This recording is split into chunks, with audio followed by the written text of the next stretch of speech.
මම කියන දේ මවා ගන්නකෝ. හතර වටේම ලස්සන උසම උස කඳු වැටි තියෙනවා. ඒ ලස්සන කඳු පාමුල සාරවත් ලෙස හැදිච්ච කෙත් වතු තියෙනවා.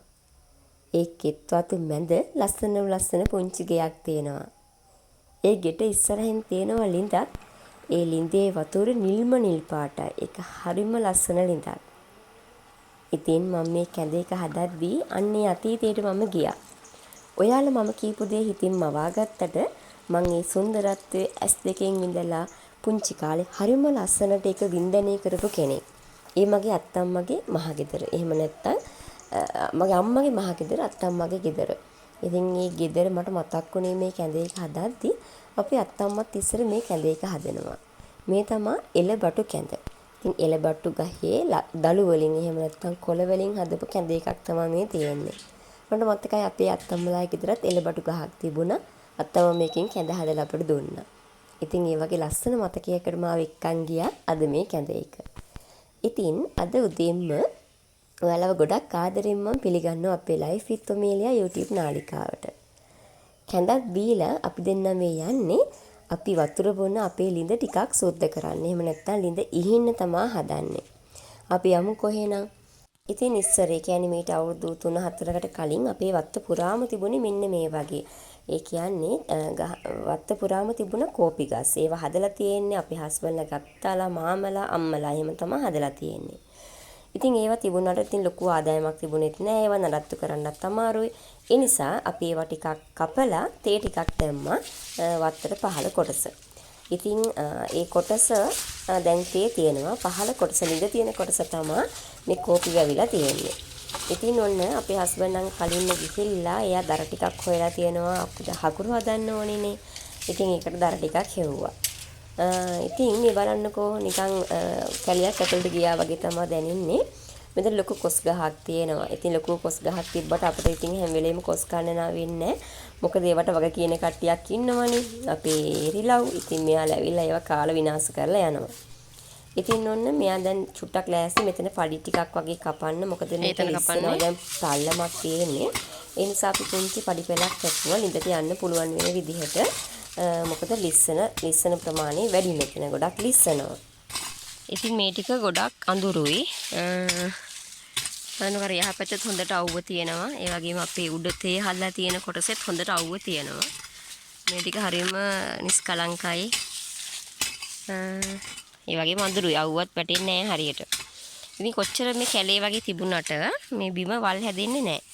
ඒක වල් ගහක්වත් නැහැ. ඔය දෙකක් එහෙමෙන් තියෙනවා. ඉතින් වල් හැදෙන්නේ නැහැ. ඒ වල් හැදෙන්නේ නැත්තේ කෝපි ගස් නිසා මං හිතන්නේ මේ ගොඩක් කෝපි ගස් මේ ටිකේ තියෙන්නේ.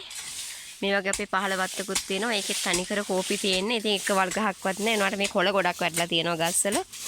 ඉතින් බය මේ වස්සේ සත්තු ඉන්න පුළුවන්. ඉතින් මේ වගේම තමයි අපේ හස්බන්ඩ් ළඟකදී ඉඳලා අලුත් පොඩක් බෝ වෙලා තියෙනවා. ඒ තමයි මෙන්න මේ වගේ JBL එකක් අරගෙන එයා ඉතින් දැන් සින්දු අහගෙන තමයි වැඩ කරන්නේ. ඉතින් අපි ඉන්නකොට නම් අහන්නේ අපි නැති වෙලාවක වැඩක් කරද්දී එයාට ඉතින් කම්මැලි කියලා එයා ඒක දාගෙන තමයි වැඩ කරන්නේ. ඉතින් ඔන්න දැන් නම් පඩිපෙළ කපලා තියෙන්නේ. තව ටිකක් කපන්න තියෙනවලු. ඊට කලින් අපි තීරණය කළා ළිඳ ඉහලා එන්න. මොකද අපි බබාව අත්තම්මට දාලානේ ආවේ. ඒ නිසා ඉක්මනට යන්නත් ඕන නිසා ළිඳ ඉහින්න තමයි මේ යන්නේ. මෙතන වහලා තියෙන්නේ අපේ මෝටර් රාජ්‍යය. ඉතින් එයා හැම වෙලේම කැඩෙනවා. එක ප්‍රශ්න. ඒ නිසා යාව හදන්න වෙනවා හැම වෙලේම වගේ. ඉතින් මේ තියෙන මෝටරේ අපි මේක දැන් ගත්තේ නම් අවුරුදු 1මාරක විතර කලින් තිබ්බ මෝටරෙත් පිච්චිලා ගියා. ඒක යාගේ හස්බන්ඩ්ලාගේ අම්මා ගත්ත එකක්. ඒක ගොඩක් පිච්චිලා තිබුණා. ඊට පස්සේ තමයි අපි මේක ගත්තේ. මේක ගද්දී නම් 46000ක් වගේ තමයි වුණේ. මේක මං හිතන්නේ සිංගර් එකක්.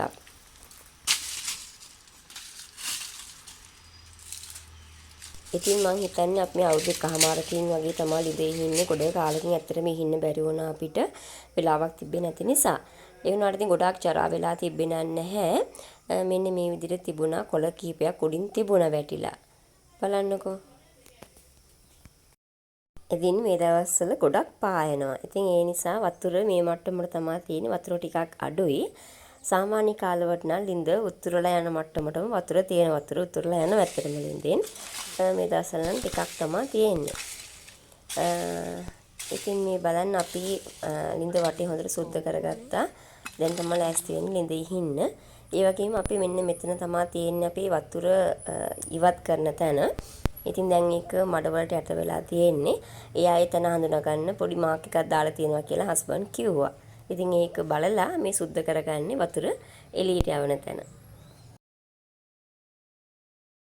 ඉතින් ඔන්න එක්තරා කාලයක් තිබ්බලු අපේ හස්බන්ඩ්ලාට වතුර ටිකක් කරදරකාරී තත්ත්වයක්. සමහර ගම්වල කට්ටිය ඉන්නවනේ ඉතින් චුට්ටක් වතුර වලට රණ්ඩු එහෙම අල්ලන. ඉතින් ඒ නිසා යාළුවට වතුර තිබිලා නැහැ. බට වලින් වතුර ඇවිල්ලා නැහැ බට ලයින් එකේ. ඒ නිසා ඔන්න 8-9 වසරේ හිච්චි කොල්ලෙක් වෙලා හිටපු අපේ හස්බන්ඩ් තමා ඒ දවස්වල මිලින්ද කැපුවා කියලා ඔන්න කියන්නේ.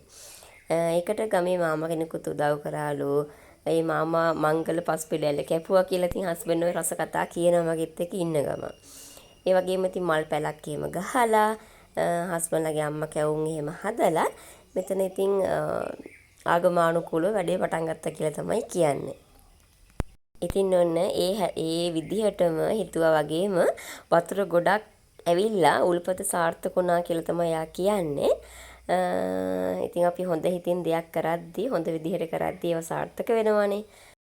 මේ ලිඳට පහලින් තියෙන්නේ කුඹුරු. ඉස්සර කුඹුරු තිබ්බ කොටසක් කියලා හස්බන්ඩ් කියනවා. මම ඒ දිනම් ඒව තිබුණේ නැහැ කැලෑ වෙලා තියෙන්නේ. ඉතින් මේ කුඹුරින් කොටසක් හස්බන්ඩ්ලටත් අයිති. එහා පැත්තේ කොටස හස්බන්ඩ්ගේ ඥාති වෙන නැන්ද කෙනෙක් තමයි අයිති වෙලා තියෙන්නේ. ඉතින් දැන් නම් ඒව කවුරුත් වැඩ කරන්නේ නැහැ. ඇත්තටම අපිට වෙලාව තියෙනවා නම් අපි හරිම ආසයිව වැඩ කරන්න.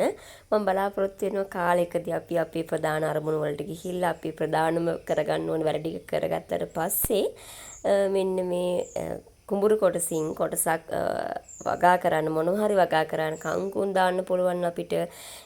ඒ වගේම කොහෙල් දාන්න පුළුවන්. ඒ වගේම ඉතින් චූටි කොටසක් උනත් වී ටිකක් උනත් දාගන්න පුළුවන්. ආසාවට උනත් අපිට කන්න පුළුවන්නේ. ඉතින් ඇත්තටම ගමක ජීවත් වෙන එක හරිම සුන්දරයි කියලා හිතෙන්නේ මේ වෙලාවට තමයි. ඉතින් මම කොළඹ තමයි වැඩ කරේ. අපි කොළඹ කැම්පස් එකෙන් ඉගෙනගෙන කොළඹ ප්‍රැක්ටිස් කරලා කාලයක් හිටියා. ඒ වුණාට ඉතින් මට ඒ ජීවිතේ ගමක ජීවත් වෙන ජීවිතේ බලපුවම කොළඹ ජීවිතේත් හරිම ලස්සනයි. ඉතින් නිදහසේ ඕන තැනක ඇවිදලා කරලා සතුටින් ඉන්න පුළුවන්. ඕන දෙයක් අපේ අත ළඟ තියෙනවා. ඒ වුණාට ඉතින් ගමක ජීවිතේ ටිකක් දුෂ්කරයි. ඒ දුෂ්කර වුණත් අපි ගම් වලින් ඉපදිච්චි ගම්වල ඉපදිලා ගම්වල ජීවත් වෙන නිසාද දන්නේ නැහැ. දුෂ්කර වුණත් ගමක ජීවිතේ හරි ලස්සනයි කියලා තමයි මට නම් හිතෙන්නේ.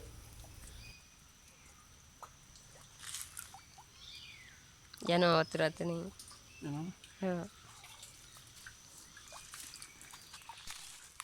ඉතින් ලිඳ වටේ එහෙම ටිකක් සොකදලා අපි සුද්ධ කරන්න දැන් ලෑස්ති වෙන්නේ. ඉතින් හස්බන්ඩ් කියන විදිහට දැන් ලිඳ ගොඩක් පරණයිලු. මෙයා මේක ඉතින් හදලා දැනට අවුරුදු 20ක් විතර වෙනවලු. ඒ නිසා අර සිමෙන්ති එහෙම දැන් ටිකක් දිරලා තියෙන්නේ. ඒ නිසා මේක ප්‍රතිසංස්කරණය කටයුතු කරන්න ඕනේ කියලා හස්බන්ඩ් කිව්වා. ඉතින් ආයෙත් සිමෙන්ති බදාම තට්ටුවක් මේ පිටි වටේ ගහලා යටටත් සිමෙන්ති ටිකක් දාන්න ඕනේ කියලා කියන මඩ වෙන නිසා. කීයද?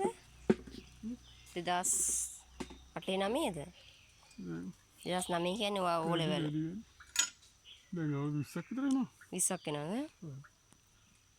ඔයා කියන්නේ 7-8 වගේද? ඉතින් ඔන්න මා වීඩියෝ කරන්න කවුරුත් නැහනේ. ඒ නිසා ඉතින් මම චුට්ටක් වීඩියෝ කරගත්තා. කවදාරි දවසක මෙයා බලද්දි මමත් ඉන්න ඕනේ වීඩියෝ එකේ එන්නේ. ඒ නිසා. ඉතින් ඇත්තටම අපේ මේ ළිඳ තියෙන්නේ ගෙදරින් පහළ. ඒ කියන්නේ අපේ ගෙදර තියෙන්නේ කන්ද උඩ. කන්ද බෑවුමේ වගේ තමයි ළිඳ තියෙන්නේ. ඒ නිසා ඉතින් අපි මෝටරයක් දාලා තමයි වතුර ගන්නෙ. අපිට මේ ළිඳට අමතරව වෙන කිසිම ලයින් එකකින් වෙන ක්‍රමයකින් වතුර එන්නේ නැහැ. ඒ නිසා ඉතින් අපි කන බොන එක කෑම උයන එක ගෙදර අනිකුත් වැඩ වගා කරලා තියෙන මොන හරි පැලවලට දානවා නම් වතුර දානවා නම් හැමදේම ගන්නෙ අපේ මේ ළිඳෙන්. ඒ නිසා ඉතින් අපිට මේ ළිඳ හරිම වටිනවා. ඉතින් මේ ළිඳට එහා පැත්තේ තව ළිඳක් තියෙනවා. ඒක අපි අපේ ගෙදරට පහලින් ඉන්න ගෙදරක කට්ටියකට මෙයාලා වතුර ගන්න දීලා තියෙනවා. ඉතින් ඇත්තටම ළිඳක් කියලා කියන්නේ ශාස්ත්‍රීයත්වය. ඒ වගේම ගමක නොමැකෙන මතකයක්. එහෙම නැත්නම් ප්‍රධාන මතකයක් තමයි ළිඳ කියලා කියන්නේ. ඉතින් අපි දන්නවනේ ඉස්සර අපේ ගම්වල ටැප් වතුර තිබුණේ නැහනේ. වැව් වලින් එහෙම නැත්නම් ළිඳවල් වලින් උල්පත් වලින් තමයි මිනිස්සු වතුර ගත්තේ. හිතන්නකෝ අතීතයේ ළිඳක් කියලා කියන්නේ මිනිසුන්ට නිකන් ළිඳක් විතරක් නෙවෙයි.